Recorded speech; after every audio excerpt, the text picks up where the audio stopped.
Fala, meu! E aí, Arthur, boa noite. Tudo bom, velho? Obrigado pelo seu tempo.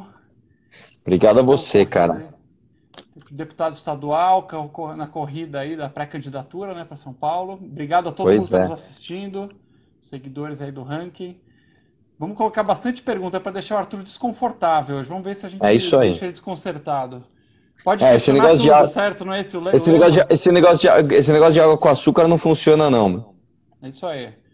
Então, pessoal, estamos aqui abrindo a série de entrevistas com pré-candidatos à Prefeitura de São Paulo, essa metrópole gigante, uma das maiores do mundo. Deixamos claro que esse espaço está aberto, estará aberto a todos os pré-candidatos que quiserem vir aqui conversar com a gente, passar por essa sabatina. Então, fica aí o convite, vamos abordar as assessorias. Estamos aqui na honra de ter o Arthur Moledo Duval, 34 anos, mais conhecido como Mamãe Falei. Arthur é Pois um é. político, deputado estadual, segundo mais votado do Brasil. Quando eu começar a falar alguma besteira, você me fala. Se for coisa boa, provavelmente é besteira. Se for xingamento, deve ser verdade. Ativista liberal, integrante e importante liderança do Movimento Brasil Livre, youtuber, empresário, e agora ele é pré-candidato ao pior emprego do Brasil, que é prefeito de São Paulo. Aliás, o segundo pior, não sei se o Rio é pior que o... O que é pior, É prefeito de São verdade. Paulo ou do Rio, Arthur? Ah, cara, acho que do Rio. Acho que do Rio. Então, a primeira pergunta, você é louco? O que te fez assumir esse desafio novo aí? Você está há 1 ano e meio, né, de mandato de Isso. deputado. O que te moveu a ir atrás desse desafio? Cara, na verdade é o seguinte, eu vivo em São Paulo. Desculpa, é que tá dando um pouco de eco, cara. Você sabe o que pode ser? Cara, às vezes já apareceu isso, mas para mim não Eu vou aparece continuar nada. assim mesmo. Continua assim, Eu mas o só tô com pessoal medo que do tá no... pessoal de reclamar aí. Vocês estão escutando eco no Arthur, pessoal? É, eco. Eu não escuto, para mim tá perfeito aqui. Então tá bom, então vamos que vamos. Vamos lá. É o seguinte, pessoal, o que acontece?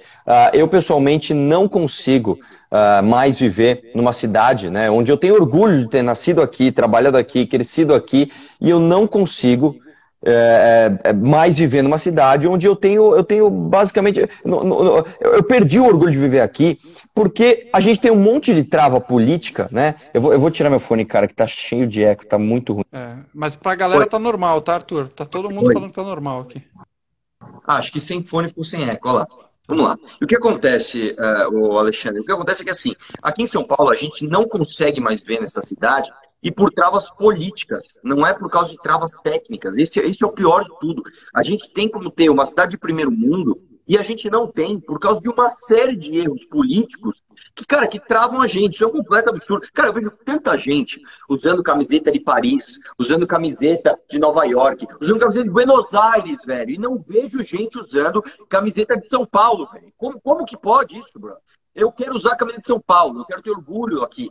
Eu quero que os imigrantes nordestinos, os imigrantes italianos que construíram essa cidade para seus descendentes, que hoje tem vergonha da qualidade de vida que esses caras têm, que eles tenham orgulho, tá, da vida que esses caras estão levando aqui. Que, de fato, essas pessoas tenham uma qualidade de vida muito melhor, né? Não fiquem 4 horas, né, no trânsito se arrastando para chegar no centro, enfim. No final das contas, eu nunca imaginei que eu fosse ser deputado, eu nunca imaginei que eu fosse ser político, e a gente vai arrumando briga, e no final das contas a gente faz tanta coisa, né? E a vida leva a gente por tantos caminhos que a gente nunca imaginou que ia chegar. Então, eu acho que a gente tem sim que assumir as missões que a vida nos dá. Perfeito. Agora você mencionou a questão das brigas, né? Essa é uma dúvida que eu tenho escutado bastante, né? Muita gente te admira como um cara de coragem, de embate, de não fugir das brigas. Porém, uma coisa é você ir para o legislativo, onde você tem uma pauta, né, específica, e aí todas as tretas, todo o embate, treta com esquerda, treta com corrupto, treta na Lespe, faz sentido. Agora, aqui nós estamos falando de uma eleição majoritária, em que tem que conciliar, tem que juntar forças, tem que falar com mídia, com o Ministério Público, com deputados, com vereadores, perdão. Como é que você faria essa transição? Você precisaria mudar de Arthur treta para Arthur Paz e Amor? Na verdade não é uma mudança, porque é o seguinte, ô Alexandre, quando você é um deputado, quando você é um militante, você de fato, cara, você tem que dar um holofote nos problemas. Você tem que apontar o problema, você tem que ser midiático, você tem que brigar, você tem que mostrar para tudo, olha como isso aqui tá errado. Quando você tá no poder executivo, você tem que resolver o problema. O problema ele é teu. né? Você pode não ter sido o causador daquele problema, mas você tem que resolver aquele problema. E resolver o problema passa necessariamente por articulação e por diálogo, né? Na verdade, eu tenho muito perfil para executivo, as pessoas me conhecem do YouTube, mas não sabem o que eu fiz para chegar até ali, porque eu não surgi simplesmente um cara que criou um canal e saiu na rua, não foi isso. Né? Antes de eu fazer meu canal no YouTube, eu tive uma experiência na iniciativa privada. Na verdade, eu sou sucateiro, eu tenho posto de gasolina, tenho estacionamento, construtora, empresa de marketing digital, transportadora. Então, tudo isso que me deu a bagagem para criar o canal no YouTube foi a minha experiência na iniciativa privada. E quando você está na iniciativa privada, você tem que resolver problema. Não adianta você apontar e falar, o problema... Não, você tem que resolver. Então, eu acho que eu sou como é que eu posso dizer assim? Um solucionador de problemas. Né? Então, de fato, esse é o perfil de executivo que a gente precisa ter. Isso não significa uma mudança de Arthur, mas significa ali explorar um potencial diferente que a gente explora como deputado. Certo. Agora, a iniciativa e a acabativa, né? O pessoal costuma comentar, você tem que ter um cara com acabativa. Agora, a escala dos problemas não dá nem para comparar, né? Entre negócios. Quer dizer, se você é um empreendedor de muitos negócios, para uma prefeitura com orçamento, aí, se não me engano, 70 bilhões, né, de reais, com mais de 100 mil colaboradores, você tem um time que você está contando para montar para dar conta do recado, para uma escala milhares de vezes maior do que você está acostumado a gerir? Sim, na verdade, assim, como eu te falei, quando você está na iniciativa privada, né, diferente de quem está no poder público, quando o cara tem aquela experiência de poder público, ele está sempre muito acostumado a ser assessorado, né? Você tem um assessor para isso, um assessor para aquilo. Quando você é da iniciativa privada, você resolve os problemas. Então, quando você vem da iniciativa privada e vai para o poder público, você começa a entender como usar a assessoria com eficiência. E numa cidade, né, do tamanho de São Paulo, é isso que deve ser feito. São Paulo tem 12 milhões de habitantes e você tem ali, por exemplo, além das secretarias, mais de 30 subprefeituras. O que é feito hoje, Alexandre? Você vai entender muito bem sobre isso.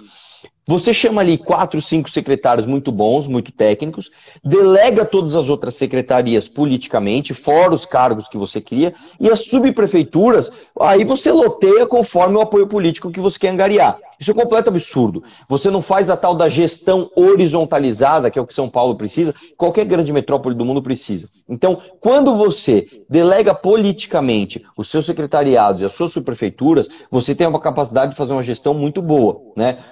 Um dos nomes, por exemplo, que eu já chamei para ser meu economista-chefe é o Arilton Teixeira, ele é pós-graduado em economia, ele trabalha no FED, no Banco Mundial, ele foi um dos cotados para assumir o Ministério da Fazenda junto com o Paulo Guedes, acabou sendo escolhido o Paulo Guedes. Então, a partir dessa escolha técnica do Arilton Teixeira, nós estamos ali escolhendo todo o resto do time, alguns que eu ainda não posso revelar ainda, pois ainda tem alguns compromissos públicos, mas com certeza a gestão não se faz sozinho e a gente sabe muito bem montar uma equipe. Tanto que eu, como deputado estadual, sou o que menos contrata, sou o que menos gasta dinheiro e o que mais faz barulho.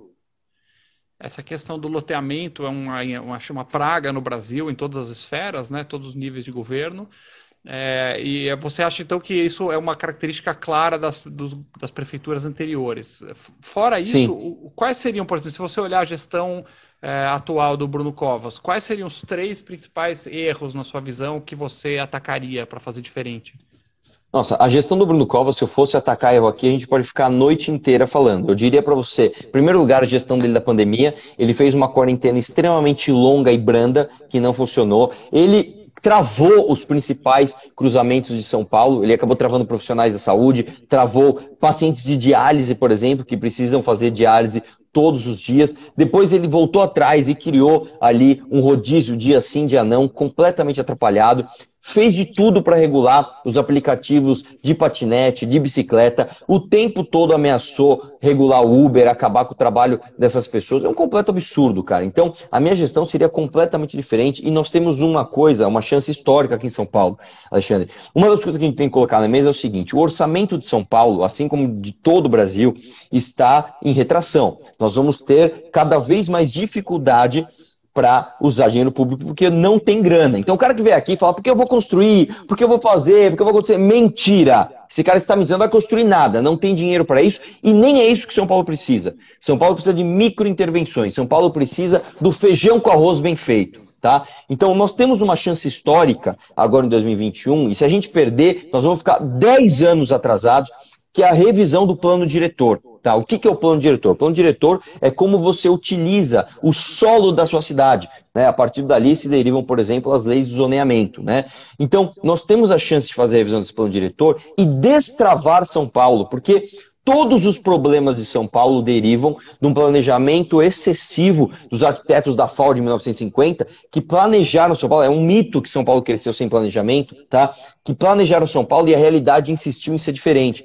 Então a gente fez um plano diretor restritivo, empurrou as pessoas para a periferia, não conseguimos levar estrutura nem de saneamento básico para essas pessoas, quanto mais estrutura social, saúde, educação, segurança, cultura, etc. Né? E agora a gente tem a oportunidade de destravar isso, fazer com que a gente resolva problemas históricos de São Paulo, como enchente, trânsito, máfia de transportes, habitação, déficit de habitação. Todo esse problema dá para ser destravado com a revisão do plano diretor agora em 2021.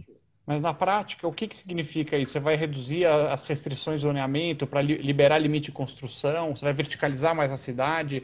Quais seriam essas intervenções no plano diretor? Vamos lá, eu posso citar várias para você. Olha só para você ter uma ideia, Alexandre, de uma das consequências disso e como a gente pretende destravar. Se você pegar, por exemplo, a Zona Leste, que é onde eu moro, você tem 30% da população da cidade na Zona Leste, certo? E você tem apenas 10% dos empregos. Ou seja, você está falando com uma população que é maior do que o Uruguai e Campinas somados, que esses caras vão ter que se deslocar até o centro todos os dias para trabalhar e para buscar alguma opção de lazer ou para passear com suas famílias. É óbvio que fazendo isso, você vai travar a cidade, você vai fazer um monte de gente morrer na Radial Leste e ainda por cima vai alimentar a máfia dos transportes, que eu tenho coragem para bater de frente, que esses caras têm mais orçamento do que a própria cidade. Só para você ter uma ideia, o orçamento de São Paulo nesse último ano foi de 68,9 bi, o orçamento do transporte de São Paulo passou dos 71 bi. Então nós estamos falando das mesmas famílias que ganham mais dinheiro do que a própria prefeitura. Nós temos que acabar com isso. E a lei de zoneamento nova, ela faz justamente isso. Ela permite que as construções as novas construções sejam construídas sem o imposto da altura, sem a outorga onerosa, né, que é o imposto que você paga para construir para cima, sem os recuos, que são os absurdos e acabam com o potencial construtivo dos terrenos. E mais do que isso, nós temos que flexibilizar as leis de zoneamento e as leis de uso de imóveis já existentes. Se você vai no centro de São Paulo, por exemplo, por que tem tanta Cracolândia? Além de outros problemas, você tem prédios, que inclusive são tombados, que você não consegue utilizar para nada. Aquilo é perfeito para o traficante de droga invadir, um idiota igual o Guilherme Boulos invadir, tomar aquele lugar para si e ali virar um antro ali de morte na cidade, de estupro, de assalto, etc. Então, quando você faz a revisão do plano diretor, você destrava todas essas questões. Passou no avião aqui, perdão. Eu tô ouvindo. Você falou do Guilherme Boulos, mas como assim? Eu não entendi muito bem a acusação. É como se ele tivesse interesse em manter a Cracolândia? Porque qual seria o interesse do cara em manter a Cracolândia, a gente no centro? Nós estamos vendo essa antagonização, né? Vocês têm batido bastante na candidatura do Boulos. É uma questão ideológica, estratégia política. E o que tem a ver com a Cracolândia isso aí? Vamos lá, cara. O que acontece é o seguinte, não só o Guilherme Boulos, mas outros políticos de esquerda, eles têm interesse, é o que o pastor Iago descreveu no livro dele, muito bom, inclusive, que se chama Máfia dos Mendigos, né? Eles têm interesse na miséria. Você pega o que o padre Júlio Lancelotti faz, ele é um verdadeiro cafetão da miséria, tá? O que esse cara faz? Esse cara pega essas pessoas em situação de vulnerabilidade das periferias de São Paulo, destrói os laços afetivos que essas pessoas têm com seus amigos de infância, com as suas famílias, com seus professores, trazem os equipamentos sociais com essas pessoas para o centro, dão um sopão e largam o cara na rua. Esse cara passa a ser uma massa de manobra, uma moeda política. Esse cara passa a ser uma linha de frente, uma infantaria para o projeto político desses caras. Então, quando você pega os imóveis do centro, por exemplo, que são invadidos, esses imóveis têm uma demanda absurda de mercado. O mercado quer utilizar esses imóveis, o mercado quer restaurar esses imóveis. O mercado quer dar vida para aquelas ruas, só que não consegue por causa desse tipo de política. E esses caras, quando sai programa habitacional do Estado, quando sai programa habitacional da Prefeitura, esses caras, líderes desses movimentos, que a meu ver são movimentos criminosos, esses caras pulam a fila e distribuem as moradias ali conforme as benesses que os estados dão. Então, isso é um completo absurdo, tá? Nós temos que acabar com isso, nós temos que ir na fonte do problema. Esse é um ponto, inclusive na nossa live a gente divulgou que ia ser tratado esse tema da Cracolândia. Então eu preciso perguntar mais a fundo, né? Porque senão fake news aqui, propaganda enganosa. Você gravou uma série de vídeos no centro, né? No centro que te levou até a própria Cracolândia, gravou um vídeo na Cracolândia. Confesso que fiquei chocado, eu sempre escuto falar de Cracolândia, mas eu não tinha ideia do que era.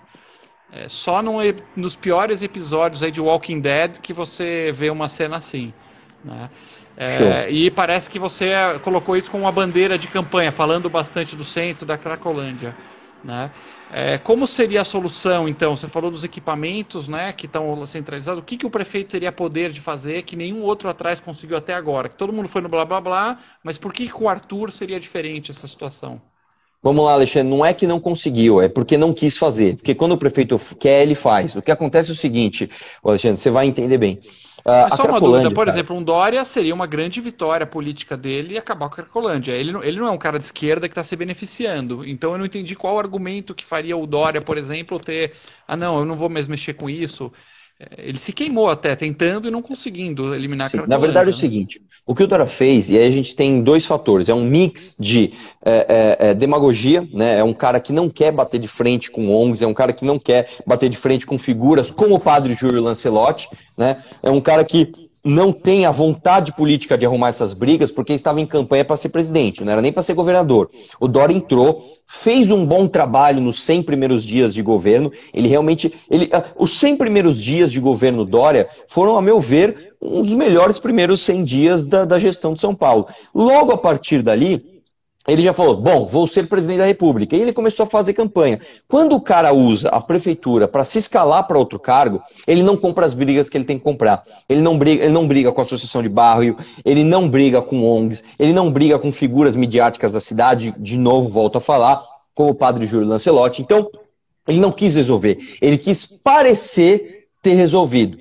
Né? Então ele fez uma intervenção completamente desastrosa, né? E vamos lá, qual que é a solução? Para ser bem objetivo na resposta.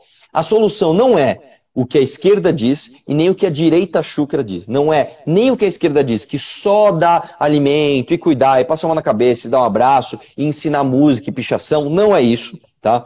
E a solução também não é você pôr um monte de policial lá para dar porrada nos caras. Não é essa a solução. A solução ela é complexa, ela passa necessariamente por todos esses pontos. Ponto número 1, como eu já expliquei, descentralização dos equipamentos sociais. Reverter essa situação de quebra de laços afetivos que as pessoas têm com os bairros onde elas nasceram e cresceram. Levar o equipamento social até onde essas pessoas estão. O equipamento social ser oferecido de forma completa. Hoje, Alexandre, os equipamentos sociais, eles não atendem o núcleo familiar. Ele atende ou só o homem, ou só a mulher, ou separam os filhos dos pais, ou separam até o cachorro daquela família. Isso não funciona. Isso cria uma resistência da própria pessoa em vulnerabilidade de entrar naquele abrigo. Então, quando você dá o equipamento social completo, essa pessoa entra, ela vai ter psicólogo, ela vai ter uma alimentação, vai ter um local para dormir, ela vai ter muito mais do que um marmitex e um cobertor, que ela vai comer e largar o lixo na rua e muitas vezes fazer cocô na rua, inclusive. Ela vai ter muito mais do que isso. Você deixou claro que essa parte do cocô, os seus vídeos deixaram bem claro, que já deu pra ver os mas posso te falar uma coisa, cara? Se a gente não chocar, a gente vai ficar até quando? Vem do Largo São Francisco cheio desculpa, mas cheio de merda na porta, né? Como é que a faculdade mais antiga de São Paulo, você não tem orgulho de levar teus filhos lá pra dar um passeio? Você tem medo de andar na Praça da Sé? Você fica com cagaço de andar no pátio do colégio? Isso não pode acontecer, cara. Se a gente não cuida do centro da nossa cidade, como é que o turista vem, bicho? Você vai viajar para Buenos Aires, você vai para Barcelona, você vai para Paris, você passeia no centro a pé e você gasta dinheiro lá, cara. O centro de São Paulo é para ganhar dinheiro. É para ganhar dinheiro, inclusive, para fazer a acolhida dessas pessoas. Agora, voltando à solução, o que tem que ser feito também? Um serviço de inteligência, de identificação dos traficantes, prender esses caras E essa é a parte fundamental, que nós temos uma chance histórica agora em 2021. Essa é a parte que me deixa empolgado, cara, porque dá para fazer. Nós temos a bendita revisão do plano diretor em 2021, cara. Nós temos que flexibilizar a utilização de imóveis. Nós temos que tornar as construções mais permissivas. Nós temos que dar vida para o centro. O que acaba com Cracolândia é vida. O que acaba com Cracolândia é movimento, é livre mercado, é comércio. É isso que acaba com Cracolândia. Você gerar emprego, você fazer com que as pessoas se desenvolvam. E num plano elitista como a gente tem, que é o plano de governo, que é o plano diretor absurdo de São Paulo, que restringe o uso de imóveis. Às vezes o cara tem um imóvel lá valiosíssimo, ele não pode usar para nada, ele tem que ficar assistindo o imóvel dele cair aos pedaços. Esse cara, ele tem que ter a permissão para utilizar o imóvel dele, como é feito no resto do mundo. O cara pega o imóvel, preserva a fachada, faz um museu, faz uma balada, faz um restaurante, faz da casa dele se ele quiser, mas usa o imóvel, usa o imóvel. Isso acaba com Cracolândia. E, obviamente, aí sim vem a questão da lei e ordem. Completa intolerância com aglomeração para uso de droga. Isso é um absurdo. Isso não pode existir em lugar nenhum do mundo. Uma rua onde os traficantes dominam ali, estupram mulheres, roubam as pessoas, matam as pessoas. Um policial civil foi morto semana passada lá dentro. Isso não pode acontecer. Nós temos que dar um banho de lei e ordem em São Paulo com assistência social descentralizada e completa. Essa questão do elitista, você acompanhando, né, as críticas que a esquerda vem fazendo ao Arthur, a gente já, né, você oficialmente já é misógino, homofóbico, racista, nazista e fascista. Mas o novo termo que apareceu é higienista, né, que agora Sim. você também é higienista. Acho que um termo que remete ao século XIX, quando vinham os imigrantes lá no Rio e Sim. jogavam... Então, tá indo na contramão do que você está falando, né, do uso dos imóveis, de que você deveria trazer comércio e tal. Como é que você responderia a isso? A essa questão de você estar lá querendo tirar a pobre do centro e mandar para fora, para longe? Na verdade é o contrário, Alexandre, porque o que acontece é o seguinte, existe um conceito esquerdista chamado gentrificação. É um conceito ideológico, né, que é basicamente o seguinte, você pode pôr no Google agora, o que é gentrificação? Se você desenvolve demais um lugar, os pobres vão ser expulsos dali. É um absurdo completo. Então você literalmente, você fala assim, você não pode desenvolver essa região, porque eu quero que as pessoas fiquem pobres aqui. É literalmente isso, cara. Então, nós temos que acabar com isso. Se vai me chamar de higienista, chame o Marcelo Adnet, o Gregório do Vivier, esse bando de hipócrita que vive lá no Rio de Janeiro, não sabe o que é uma Cracolândia, senão das palestras do PSOL e lá dos documentários da Rede Globo. Tá? Eu convido esses caras a darem um rolê comigo na Cracolândia. Eu convido esses caras a saberem de verdade o cheiro que é lá, como que é aquela porcaria, aquele Walking Dead no meio de São Paulo. Então, nós temos de fato que não ter medo de sermos chamados de higienista ou taxado de elitíssimo, não sei o que lá, e fazer o que tem que ser feito, que é o que funcionou no mundo inteiro. Em vez de ficar batendo palma para padre Júlio Lancelotti, a gente vai falar, você não vai dar sopão não, cara. Nós vamos criar um equipamento social completo lá em Ermelino Matarazzo. Porque aqui no centro, o esquerdinha passa e vê e acha bacana, te dá um parabéns, mas você não resolve o problema. Nós vamos criar isso aí lá na Brasilândia, tá bom? Nós vamos criar isso aí lá em Jeremacilac. É isso que nós vamos fazer. Então, de fato, Alexandre, se você não tiver coragem de meter o dedo na ferida, você não faz nada, cara. Você fica pagando de bonzinho e usa a prefeitura para se escalar para outro cargo. Higienista eu não sei, agora fascista eu vou te falar que você é o fascista mais incompetente que já existiu. Mussolini estaria se revirando na cova agora, pensando como é que é o fascista que é Estado mínimo, quer enxugar o Estado, privatizar, diminuir o poder do Estado. Você é uma vergonha para o fascismo, Arthur. Pois é, cara. E já que, né, você é o cara que se autodenomina liberal, é um dos líderes do movimento Brasil Livre Liberal, existe mais lugares em que o liberalismo, né, uma ideologia cara aí ao movimento Brasil Livre, onde que o liberalismo poderia ser implantado com sucesso no contexto de uma prefeitura? Sim, mas em todos os lugares. Vou dar um exemplo para você. Na verdade, assim, o projeto de prefeitura é um projeto Arthur Duval, é um projeto meu, tá? Isso não tem nada a ver com o MBL, nem poderia ter. O MBL não pode ter esse tipo de projeto, mas enfim. O lance é o seguinte, eu vou dar um exemplo para você, Alexandre. O liberal, ele é inteligente, ele gosta de fazer conta e ele sabe que o orçamento é importante. O tamanho do bolo é importante. O que acontece é o seguinte, quando você pega o que eu já citei anteriormente, o orçamento dos transportes em São Paulo, da máfia dos transportes, ele é maior do que o próprio orçamento da prefeitura.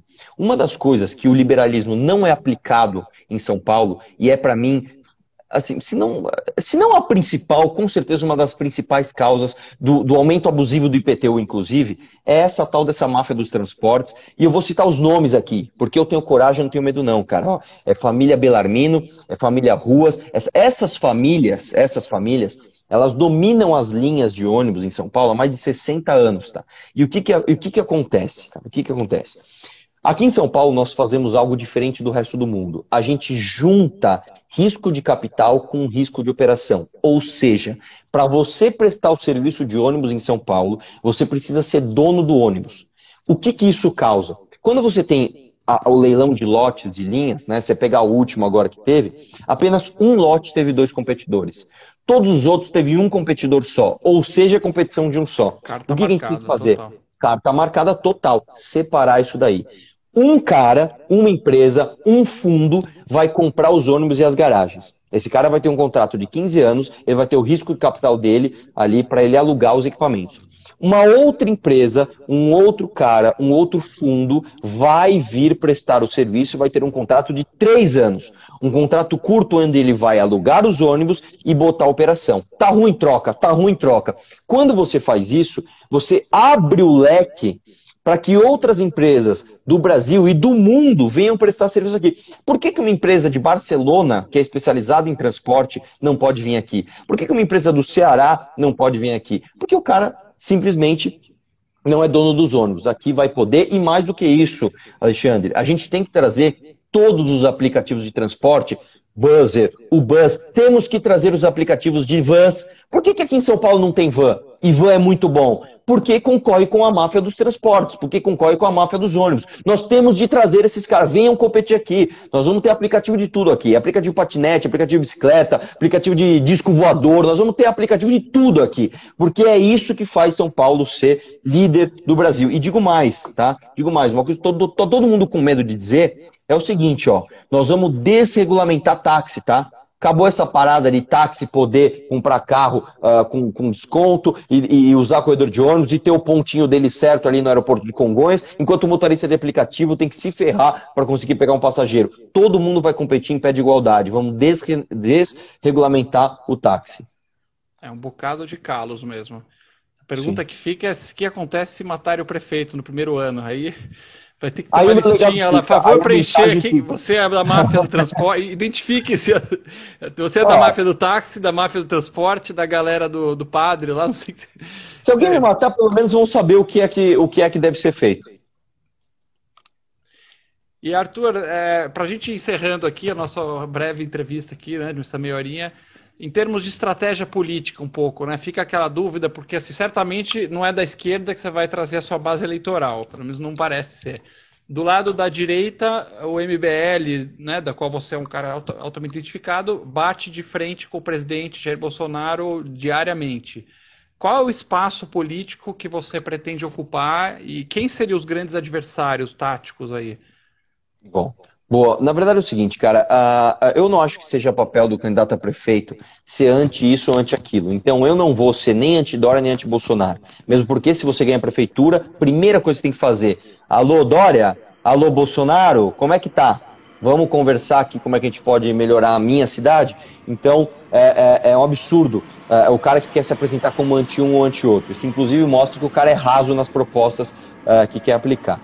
O que acontece é o seguinte, Alexandre, aqui na eleição de São Paulo nós temos 3 eleições. Nós temos a eleição da esquerda, e essa eleição tem Orlando Silva, Guilherme Boulos, PT e Márcio França.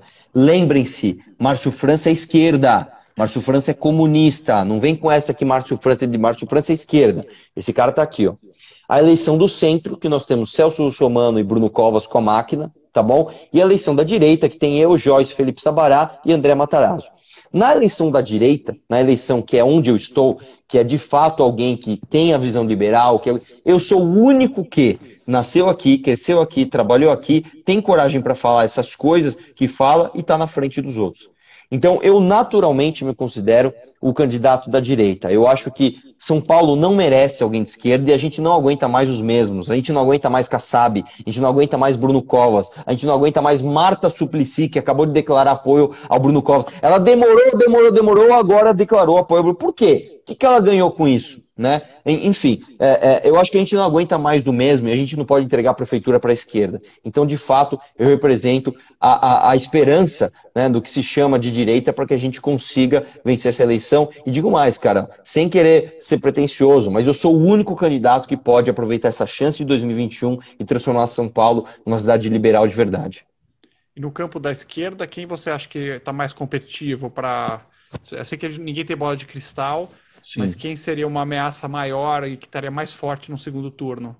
Cara, uma coisa que a gente, com essa pessoa. uma coisa que a gente tem que falar é o seguinte: 68% das pessoas não decidiram o seu voto. Então, hoje, não dá para você dizer exatamente como é que está a eleição. Mas eu vou te falar que o Márcio França, o Boulos e o PT são fortes. As pessoas têm maneira de achar, não, mas o PT morreu nada. O PT é a maior bancada da Câmara, se não me engano. O PT é fortíssimo. O candidato do PT para o governo, que foi o... Não foi o Padilha, foi o Luiz Marinho, né? Esse cara, ele teve 16% em São Paulo, ninguém nem lembra o nome dele. Né? Eu mesmo não lembrei agora, porque o 13 é forte lá. Tá? O Guilherme Boulos está crescendo, ele tem apoio do Emicida, tem apoio do Criolo, tem apoio do Gregório Vivier, tem apoio do Wagner Moura, ele é o beautiful people hoje da esquerda. Então é difícil te dizer quem é o candidato favorito, mas o fato é, a esquerda vem forte e se a gente não se unir, se a gente, inclusive eu até parei de brigar, porque é o seguinte, cara, se a gente não se unir em todo mundo que se considera ser de direita, nós vamos perder essa eleição. E aí nós estamos ferrados, e eu não aguento mais os mesmos aqui em São Paulo. Qual que você seria o opositor dos sonhos no segundo turno? É difícil te dizer, viu, cara? Porque é o seguinte, quando você vai pro segundo turno, o cara tem chances reais de ganhar. Então, se eu chegar pra você e falar assim, o Guilherme Boulos é o cara mais fácil de desmascarar. Ele também é um dos caras mais arriscados pra você colocar no segundo turno. Então, sinceramente, cara, eu sonharia algo que não vai acontecer em um segundo turno de direita. Assim. É um cara sexy. O beautiful people, né, da esquerda. Então, eu vou ser sincero, cara, eu não consigo escolher um porque todos são perigosos de ganhar uma prefeitura e assim, é muito perigoso, cara. Se isso acontecer, se o plano diretor ficar na mão de um cara de esquerda, aí, meu irmão, aí só daqui 10 anos mesmo. Aí nós estamos ferrados, viu, bicho? Perfeito. Vamos encerrando então, Arthur. Eu agradeço muito o seu tempo, as respostas aos nossos questionamentos. Agradeço a todo mundo que nos acompanhou até aqui. Vamos postar nas outras redes sociais aí do ranking. E que isso ajude a uma boa decisão nessa eleição que é a maior que haverá no ano no nosso país. Obrigado, viu, Alexandre? Um abração, viu, mano? Valeu, um abração. Valeu.